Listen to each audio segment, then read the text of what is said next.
I'm also looking forward to this conversation. A lot of competitive congressional races across the country this year, and one of them is going to play itself out in New Jersey, where in South Jersey, former NFL player John Runyan made it official yesterday.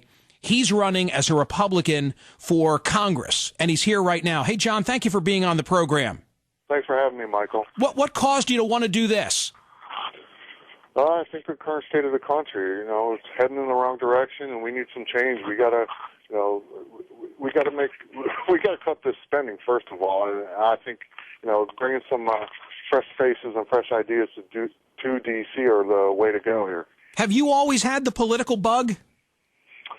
I think everybody tends to, as they mature in their adult life, tends to get it, and I've definitely got it now because I've taken this huge step. It's a huge leap, but I'm very confident that with a lot of the same principles I approached my professional football career with, those will translate very well to this congressional round. Yeah, I'm wondering how that'll all play. It gives you great name identification to start it, but I imagine that the Adler campaign and the Democrats will say, oh, come on, the guy's been playing football. What kind of preparation was that? Which I guess is a good question. What kind of preparation was playing in the NFL for the Congress?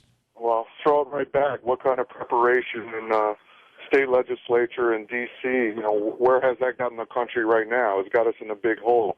I think we kind of need to change the environment a little bit and go back to some, our very conservative roots and get things back the way they're supposed to be, because the way these professional politicians are doing things is not working for us. Can I get some gut checks from John Runyan about how you see the world?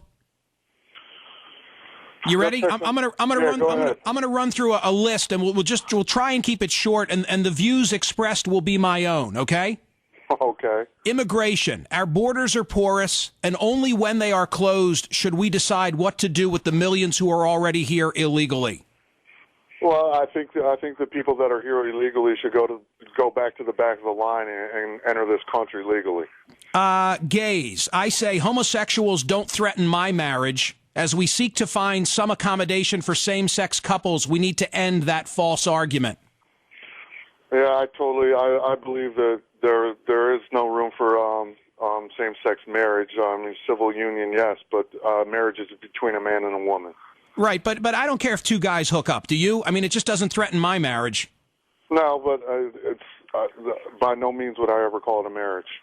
Profiling. I say let's look for terrorists who look like terrorists, because in virtually every instance, they've got race, gender, ethnicity, religion, and appearance in common. Does that make sense to John Runyan? I think it does make sense. I mean, it's a difficult topic to actually go down that road, but there's a reason why people are kind of tagged like that, because there's trends there, and that's the biggest thing. Everything in this world is all based on trends, and when people have flags that pop up, you have to investigate those type of things. As you see recently, people haven't been clued into those things, and bad things are happening. Hey, John, on harsh interrogation methods, which some would call torture, I say when you got one of the real bad seeds from Al-Qaeda in custody, try and get the information out with the least coercive methods. But in the end, if you think this is someone who has information that could save American lives, do whatever it takes to get that info. You agree? No, I think you're a little too far the other that way. I think you have to treat everybody humanely, but at some people's will, you're just not going to break, and they're not going to give you the information you need. And I don't think you can abuse a human being like that, no matter what they've really done to anybody else. On abortion, I'm pro-choice. How about you? I'm pro-choice with many, many restrictions. It's 24, 48-hour waiting period. No government money in it. Minor consent. As many as we can do. I'm on the far right of the pro-choice line.